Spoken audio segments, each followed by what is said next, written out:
안녕하세요. 결혼 1개월 차 신혼부부입니다. 결혼 1개월 차기는 한데 남편과는 같이 산지 1년이 되었어요. 남편하고만 같이 산 게 아니라 시부모님과 함께 남편 집에서 1년을 살다가 이번에 탈출했습니다.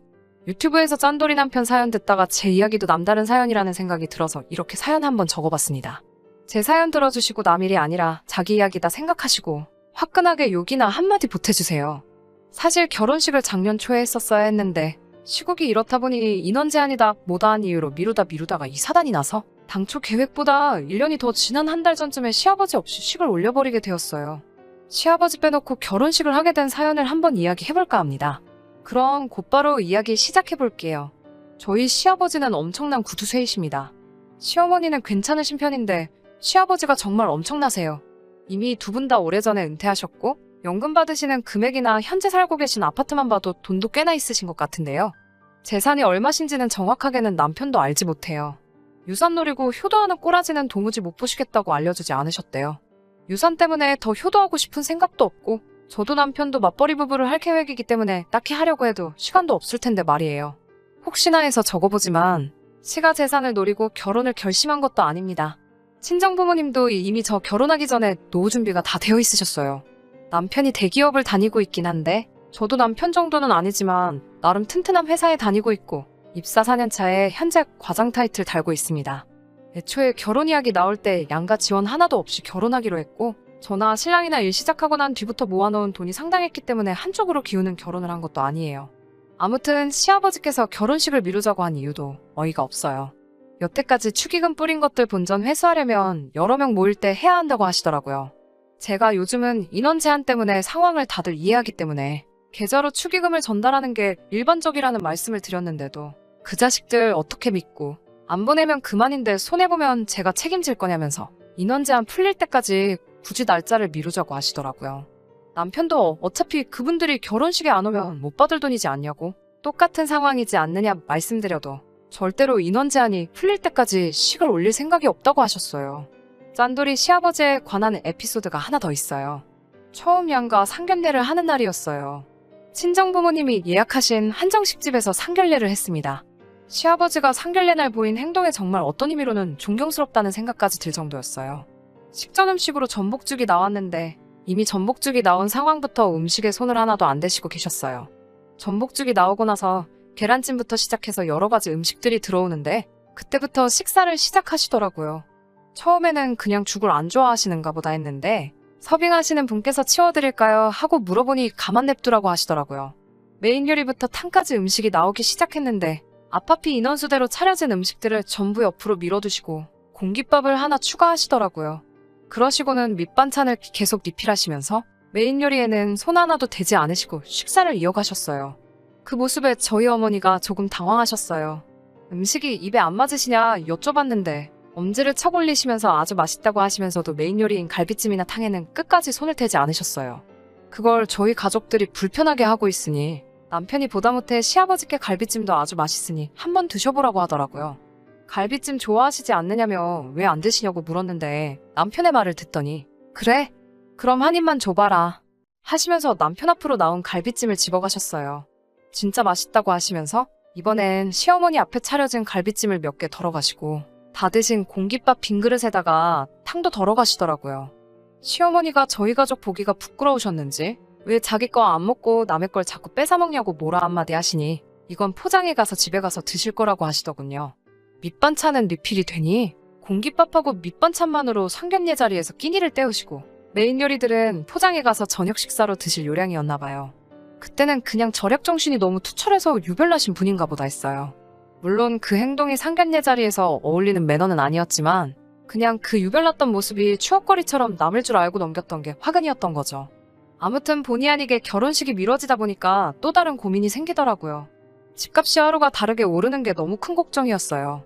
서울 아파트값은 오늘이 제일 싸다는 말이 있잖아요. 양가에 문제가 있어서 결혼이 미뤄지는 것도 아니고 축의금 얼마 더 받기 위해서 결혼을 미룬다는 게 오르는 집값을 생각해보면 더 큰 손해라는 생각이 들었어요.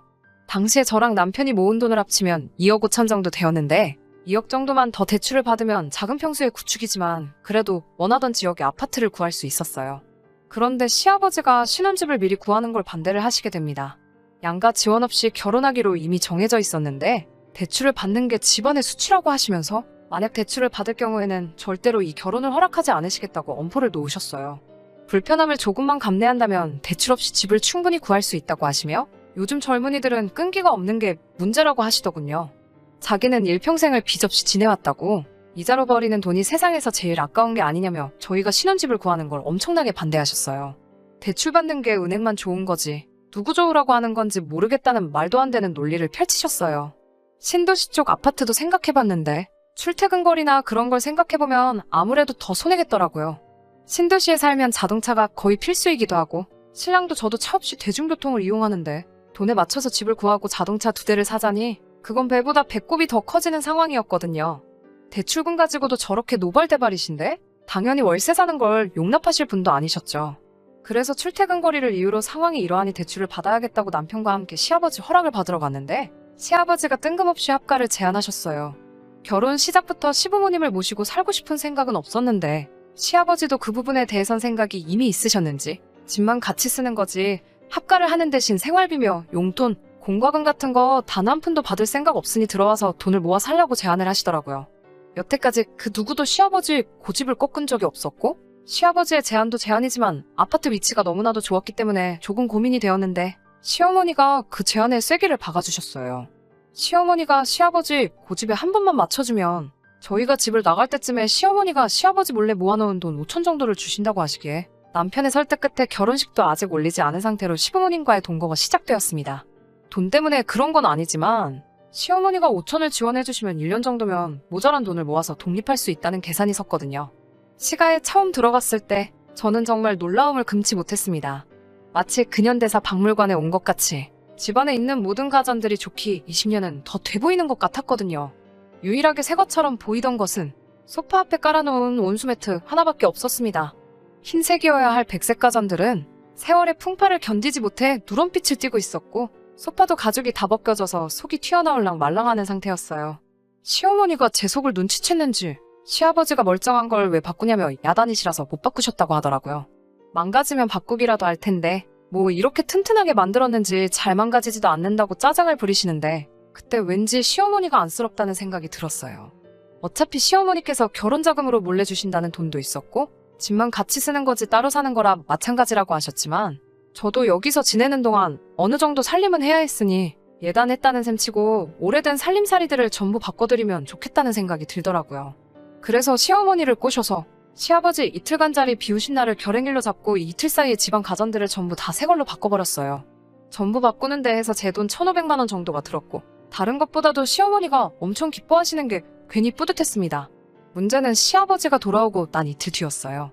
당연히 집안 살림살이가 삐까번쩍한 새 것들로 바뀌어 있으니 시아버지가 당황스러움을 감추지 못하시더라고요. 당장 시어머니를 불러서 잔소리를 늘어놓기 시작했어요. 시어머니는 저를 감싸주시려고 노력은 하셨지만 시아버지 고집을 결국 꺾지 못하셨습니다. 결국 저까지 시아버지 앞에 잔소리를 들어야 했어요. 이미 바꾼 거 그냥 넘어가자고 내가 바꿔달라고 했다고 하시는 시어머니 말은 들리지도 않으시는지 저한테 금전감각이 없고 절약할 줄 모른다고 하시며 계속 뭐라고 하시더라고요. 저는 나름 효도했다는 생각을 했는데 잔소리를 듣고 있자니 열이 받더라고요. 그때부터 시아버지의 유치한 복수가 시작되었습니다. 10월 말쯤에 거리두기 제한이 완화되어서 이제서야 결혼식을 올리나 했는데 그것도 턱도 없다며 무조건 반대를 외치시더군요. 이미 늦어질 대로 늦어진 거? 저도 언제까지 반대하시려나 보려고 이 부분에 대해서는 별다른 말을 하지 않았습니다. 하지만 본격적인 추위가 시작하는 겨울이 되고 나서 정말 참을 수 없는 일이 생기고 말았습니다. 겨울이 되면서 날이 많이 추워졌어요. 시가에 같이 살게 되면서 원래는 남편이 혼자 쓰던 방을 같이 썼는데 조금 불편한 부분이 없지 않아 있더라고요.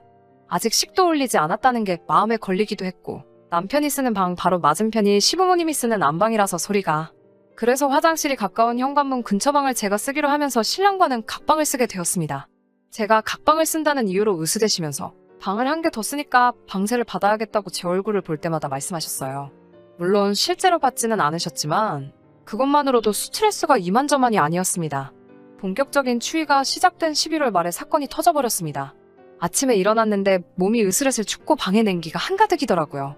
베란다가 딸려있는 방이라 우풍이 심한가 싶어서 그냥 넘어갔는데 전에 없던 추위에 정말 요즘 같은 시국에 곧불이라도 걸리겠다 싶더라고요. 보일러는 낮 동안에는 단 1분도 틀어놓지 않는데 자기 전에는 아버님이 전체적으로 다 켜주셨거든요. 분명히 아버님이 보일러를 트는 것까지 제가 확인했는데도 유독 제가 쓰는 방만 계속해서 바닥이 차갑고 그렇게 추웠어요. 하루는 일부러 낮 동안 몰래 보일러를 틀어놓고 바닥이 뜨거워지는 것까지 확인하고 꺼놨습니다.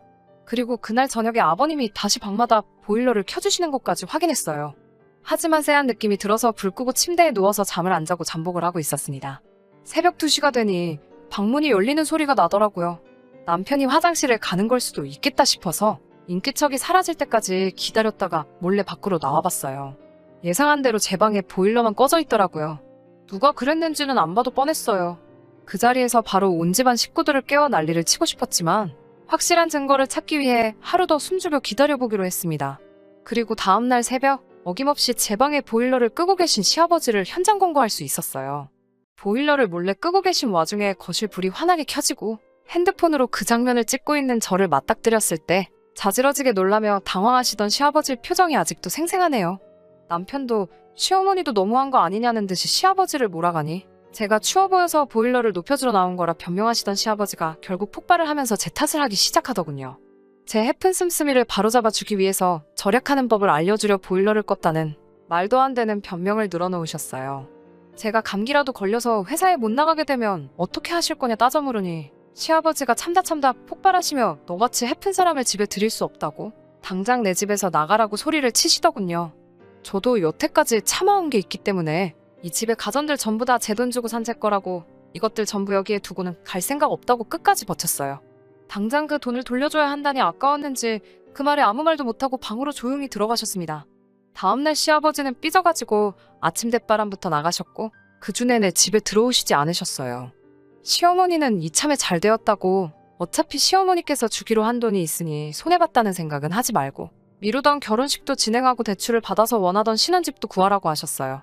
저는 짐 빼서 친정으로 들어갔고 시아버지 몰래 일을 일사천리로 진행하고 신혼집 계약을 하고 나서 남편과 신혼집에 들어가 같이 살게 되었어요.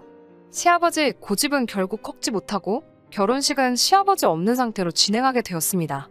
시어머니는 둘이서 행복한 게 제일이라고 말씀하시면서 시아버지 스스로 마음 돌릴 때까지는 안 보고 지내면 된다고 저희를 응원해 주셨습니다.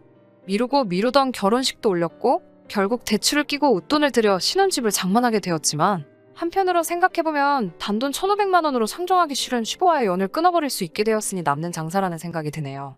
끝까지 저희 편을 들어주신 시어머니께는 생활비도 드리고 집 밖에서 자주 만나뵐 생각이고요. 남편도 시아버지께서 먼저 마음을 여실 때까지는 이렇게 지내는 게 속 편하겠다고 저의 편을 들어주고 있습니다. 시아버지 마음이 풀리는 게 언제가 될지는 모르지만 그래도 언젠가는 시아버지의 축복 속에서 결혼 생활을 하고 싶은 욕심이 조금 들기도 하네요.